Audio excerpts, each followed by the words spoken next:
Hello friends, स्वागत है आप सभी का हमारे यूट्यूब चैनल कॉम्पिटिटिव रेस में। तो कैसे हैं दोस्तों, आशा करते हैं कि आप लोग सब बढ़िया होंगे, स्वस्थ होंगे। और एमटीएस 2025 का जो है अभी तैयारी चल रहा होगा ना। 26 जून को नोटिफिकेशन आने वाला है। तो इस टाइम में अभी क्या आपको करना है, क्या नहीं करना है, कुछ कॉमन मिस्टेक्स जो होते हैं उसके बारे में मैं इस वीडियो में बताऊंगा। तो एमटीएस 2025 के जितने भी लोग तैयारी कर रहे हैं या फिर कोई भी एग्जाम की तैयारी कर रहे होंगे, तो ये मिस्टेक्स जो है कॉमन होते हैं। और इसके कारण जो है दोस्तों देखिएगा क्या होता है, सिलेक्शन कहीं ना कहीं रुक जाता है, या फिर जो है हमारा जो जो हमारा टारगेट रहता है जो नंबर लाने का, वो नहीं आ पाता है। तो कुछ मिस्टेक्स जो है इस टाइम में हम लोग करते हैं, उस चीज़ों से कैसे बचे और क्या क्या मिस्टेक्स जो है अभी नहीं करना है, किस तरीके से पढ़ाई करना है, अभी का जो 3 से 4 मंथ का जो समय है इसको बेहतर तरीके से कैसे यूटिलाइज करना है, वो सारी चीज़ें मैं इस वीडियो में आप लोग को बताऊंगा। तो वीडियो को अच्छे से देखिएगा और दोस्तों पसंद आए वीडियो तो वीडियो को लाइक भी कर दीजिएगा। इस चैनल के माध्यम से दोस्तों देखिएगा मैं अपने तरफ से जितना हो सकता है गाइडेंस आप लोग को प्रोवाइड कराने का कोशिश करता हूँ। ज़्यादातर मेरा जो वीडियो है एमटीएस से रिलेटेड होता है, एमटीएस से रिलेटेड कुछ भी हो, बाकी गवर्नमेंट जॉब के बारे में भी जो रूल्स है, क्या क्या चीज़ें होती है, सारी चीज़ें मैं इस चैनल के माध्यम से आप लोग को जो है प्रोवाइड कराता हूँ और एक ऑथेंटिक जानकारी आप लोग को जो है देने का कोशिश करता हूँ। तो वीडियो अगर पसंद आएगा तो वीडियो को लाइक कीजिएगा और चैनल को भी सब्सक्राइब कर लीजिएगा दोस्तों अगर नए हैं। सबसे पहला मिस्टेक दोस्तों हम लोग क्या करते हैं कि हम लोग सोचते हैं ये कि हम जो है सब कुछ पढ़ लेंगे, अभी जो 3-4 महीना है इसमें सारा कुछ जो है कंप्लीट कर लेंगे। बट दोस्तों ये संभव नहीं हो पाता है। आपको दोस्तों अभी के टाइम में एक टारगेटेड स्टडी करना चाहिए। आपको टारगेट सेट करके ही स्टडी करना होगा। ऐसा नहीं कि आप बहुत ज़्यादा जो इधर उधर कर रहे हैं, सब कुछ पढ़ लेंगे, ये टॉपिक कभी पढ़ रहे हैं कभी वो पढ़ रहे हैं, ये सब अभी नहीं करना है। अभी जो 3 से 4 महीना है इसमें आप टारगेट लीजिए और एमटीएस एग्जाम को देखिए, जो प्रीवियस ईयर है उसको देखिए और देखिए कि आपका किस तरीके से क्वेश्चन आ रहा है, कौन कौन सा जो टॉपिक है जहाँ से क्वेश्चन रेगुलरली आ रहा है, उस चीज़ को जो है आप लोग क्या कीजिए, टॉपिक्स को बनाए और उसी टॉपिक को बार बार जो है रिवीजन करने का कोशिश कीजिए। अब इंग्लिश की बात करें तो इंग्लिश में हम लोग जानते हैं कि ऐसा नहीं है कि आप ये सोचिएगा कि हाँ भाई सीजीएल का भी कर लेते हैं, सीएचएसएल का भी कर लेते हैं, वो जो है सब कर लेते हैं, एमटीएस का मतलब अलग से कुछ नहीं करते हैं। बट इस तरीके से नहीं होगा। एमटीएस के लिए भी आपको अलग से, जैसे क्या है कि पीक्यूआरएस यहाँ पर जैसे क्वेश्चन होता है, एक्टिव वॉइस पैसिव वॉइस, ये सब नहीं पूछता है, तो वो सबको नहीं पढ़ना है। अगर आपका टारगेट एमटीएस एग्जाम है तो वो सब मत पढ़िए। जो एमटीएस में जिस तरीके से इंग्लिश में पूछा जाता है उसी को पढ़ना है, अलग से कुछ भी नहीं पढ़ना है। ये मत सोच लीजिएगा कि जो है सर इस बार मान लीजिए आ गया, दूसरा कुछ नहीं आएगा। जो पैटर्न है, जिस तरीके से क्वेश्चन पूछा जाता है उसी तरीके से क्वेश्चन आएगा।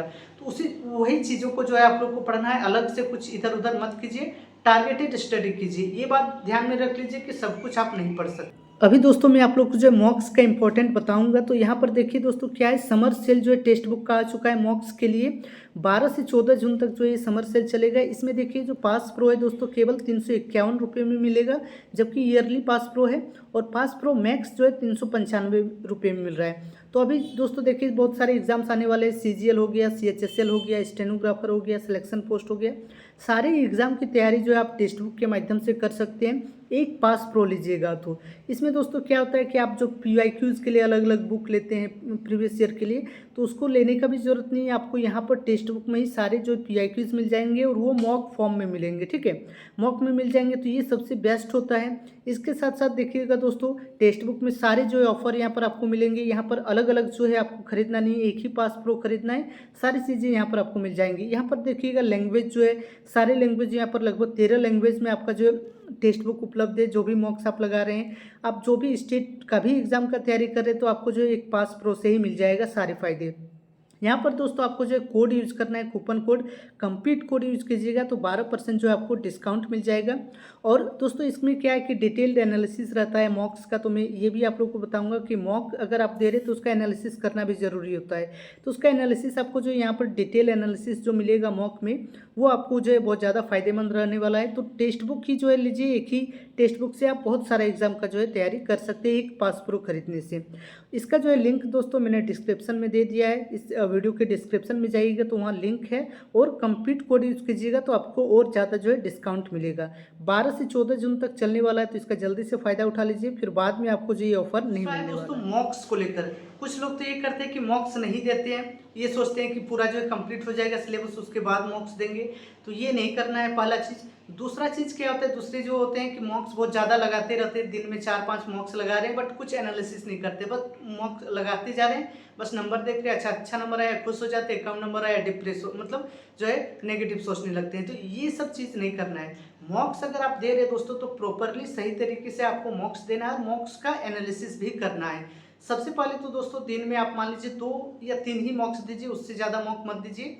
और मॉक आप जो है स्टार्ट कर दीजिए अगर नहीं दे रहे हैं तो, ठीक है।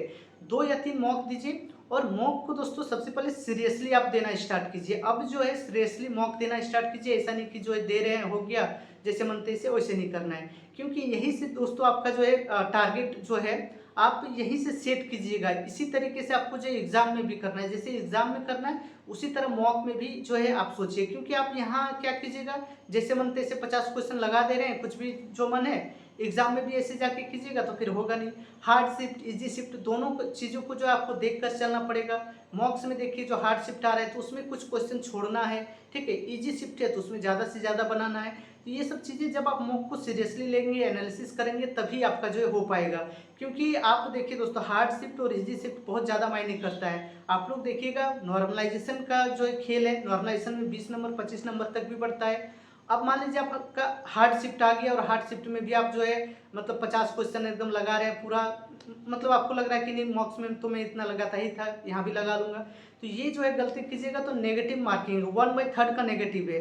तो ये सबसे बड़ा जो है मिस्टेक होता है कि हम जैसे मन तैसे जो है मॉक्स लगा देते हैं और फिर वहाँ पर जाकर भी एग्जाम में सोचते जो बन रहा है बनाते हैं। ऐसा नहीं करना है, आपको क्वेश्चन छोड़ने की भी कला आनी चाहिए, ठीक है। जैसे क्या है कि आपका मान लीजिए 50 क्वेश्चन है तो आपका हार्ड शिफ्ट है, देखिए कि जो है बहुत ज़्यादा रैंडमली क्वेश्चन पूछा गया है तो कम ही क्वेश्चन अटेम्प्ट कीजिए। तो जितना यहाँ पर जिस प्रकार से अटेम्प्ट करें, कौन क्वेश्चन छोड़ रहे हैं, कौन सा बना रहे हैं, वो एग्जाम में भी उसी तरीके से आपको जो फॉलो करना है। तो इसलिए जो है मॉक्स को सीरियसली दीजिए, एनालिसिस भी कीजिए कि कौन सा जो है चैप्टर आपका जो है कौन सा सेक्शन है। इंग्लिश में मान लीजिए तो वोकैब में गलती हो रहा है या फिर रूल्स में गलती हो रहा है। आप जीके जिस पढ़ रहे हैं तो स्टैटिक जीके में आपका जो है कमजोर है, कोई टॉपिक कमजोर है या फिर दूसरा कोई जो है सेक्शन आपका कमजोर है। तो ये सब चीज़ें देखकर ही जो है आप पढ़ाई भी कीजिए, ठीक है। जैसे आप मान लीजिए कोई सब्जेक्ट भी पढ़ रहे हैं तो उसी अनुसार पढ़िए, जो मॉक्स में आपका जो वीक लग रहा है उसी के अनुसार। ये नहीं कि आपको जो है डांस टॉपिक है, डांस तो इंपॉर्टेंट है उसको पढ़ना ही है। अब ये नहीं कि उसी को कोई आपका फेवरेट सब्जेक्ट है उसी को बार बार पढ़ रहे हैं, उसी में क्वेश्चन बन रहा है तो उसको पढ़ रहे हैं, ऐसा नहीं है। आपको मॉक्स में देखना है जो वीक है उसी को जो है उसी तरीके से आपको तैयारी करना है। और एक चीज़ है दोस्तों सिली मिस्टेक्स। सिली मिस्टेक्स यानी कि आसान जो क्वेश्चन है, जो आते हुए क्वेश्चन को गलत करना। और आप लोग सुने होंगे दोस्तों, बहुत सारे लोग मिलेंगे कि सर एक क्वेश्चन के चलते जो है मेरा सिलेक्शन नहीं हुआ, एक क्वेश्चन के चलते मुझे जो होम स्टेट नहीं मिला। तो देखिएगा दोस्तों क्या होता है कि डिफरेंस बहुत ज़्यादा नहीं, 1 या 2 क्वेश्चन का ही डिफरेंस रहता है, जो सेलेक्टेड होते हैं, जो नॉन सेलेक्टेड होते हैं, जो सीरियसली कैंडिडेट हैं। तो इसलिए दोस्तों ये सिली मिस्टेक्स जो है बहुत ज़्यादा भारी पड़ जाता है लास्ट में, 1-2 क्वेश्चन के चलते ही जो है होम स्टेट मिल जाता है या फिर जो है मतलब कि आपका जो है सिलेक्शन हो जाता है, ये होता है। तो इसका जो है सबसे बड़ा जो वजह अगर सिली मिस्टेक्स की बात करें क्यों होता है, तो इसमें यही होता है कि हम बहुत ज़्यादा अस्त व्यस्त रहते हैं, मतलब कि एकदम से डरे हुए या फिर अस्त व्यस्त एकदम मतलब पढ़ रहे हैं इधर उधर से, ये चीज़ वो चीज़ कर रहे हैं, या फिर बहुत ज़्यादा हम ओवर कॉन्फिडेंस रहते हैं। ये 2 चीज़ होता है जिसके कारण ही जो है हम सिली मिस्टेक्स करते हैं। आपको देखिए सिली मिस्टेक सबसे होता है, ऐसा नहीं है कि मतलब कोई नहीं करता है, 1 या 2 तो चलता है, 1-2 तक जो है माफ हो सकता है। बट इससे जहाँ 3 या 4 क्वेश्चन ऐसे मिल गए हैं या फिर जो है 2 क्वेश्चन भी मतलब ज़्यादा ही बोल सकते हैं, 1 कर सकते हैं, 1 या 2, ठीक है। तो इससे ही जो है आपका जो है मतलब नेगेटिव मार्किंग तो है, जानते हैं 1/3 का नेगेटिव मार्किंग है। इसलिए ये सिली मिस्टेक्स बहुत ज़्यादा जो है हैम्पर करते हैं। और इसलिए आपको मैं यही कहूँगा कि आप जो है नॉर्मल वे में पढ़ाई कीजिए, बहुत ज़्यादा मतलब ये नहीं करना है कि मुझे सिलेक्शन लेना है तो एकदम से दिन रात एक कर दे रहे हैं, बहुत ज़्यादा एकदम सो नहीं रहे हैं, रात को ये कर रहे हैं वो कर रहे हैं, ऐसा कुछ नहीं करना है। नॉर्मल चीज़ें रखिएगा तो एग्जाम में भी आपका जो है चीज़ें नॉर्मल होंगी। और फर्स्ट टाइम में तो थोड़ा सा हो सकता है दिक्कत है, फर्स्ट टाइम अगर आपका किसी का है तो आप लोग जो है कैफे में जाकर या फिर जो है लैपटॉप में ये पर सही से मॉक जो है अच्छे तरीके से दीजिएगा, तो वो जो है एग्जाम का जो एक अभ्यास यहाँ पर भी हो जाएगा, तो वहाँ पर दिक्कत नहीं होगा, ठीक है। बाकी आप लोग जो है जानते ही होंगे कैसे जो मतलब तैयारी कर रहे होंगे, CGL CHSL वो तो जानते ही होंगे। तो आप लोग जो है यही कीजिएगा कि आप लोग ध्यान से एग्जाम को दीजिएगा अच्छे तरीके से। मॉक अगर अटेम्प्ट करते हैं तो वहाँ भी सिली मिस्टेक्स होने का कम चांसेस रहेगा। बाकी एग्जाम के टाइम भी जब एग्जाम आएगा नज़दीक तो मैं और भी कुछ टिप्स दूंगा कैसे क्या करना है, तो ये आपको जो है सिली मिस्टेक्स में करना है। और एक चीज़ दोस्तों यहाँ पर जो लास्ट में बताना चाहूँगा रिवीजन को लेकर, ठीक है। क्या होता है दोस्तों, हम लोग पढ़ तो रहे हैं बट रिवीजन नहीं कर रहे, तो इसका क्या होता है एक नेगेटिव इम्पैक्ट होता है। क्या है कि आपको क्वेश्चन सही करने हैं, आप जब सही करने हैं तो जब आप श्योर रहेंगे बहुत ज़्यादा तभी सही कर सकते हैं, और नहीं तो क्या होगा आया हुआ क्वेश्चन भी नेगेटिव मार्किंग हो जाएगा। तो तो अभी जो है आपको रिवीजन में भी प्रॉपर टाइम देना है, और ये नहीं सोचना है दोस्तों कि अभी जो है पढ़ लेते हैं, अभी 3-4 महीना जो है तो उसमें 3 महीना पूरा पढ़ते हैं, लास्ट में 1 महीना बस जो है रिवीजन करेंगे। ऐसा मत कीजिएगा। डेली जो है रिवीजन के लिए भी टाइम निकालिए। जो भी पढ़ रहे हैं उसका रिवीजन भी डेली होना चाहिए, ठीक है।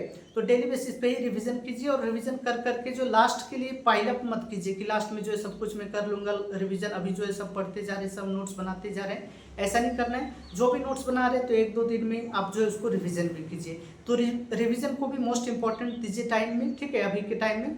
तो यही सब चीज़ करना है दोस्तों। और बाकी कोई अगर आपका कुछ डाउट है तो कमेंट में बता दीजिए, मैं आप लोग को जो है बता दूंगा।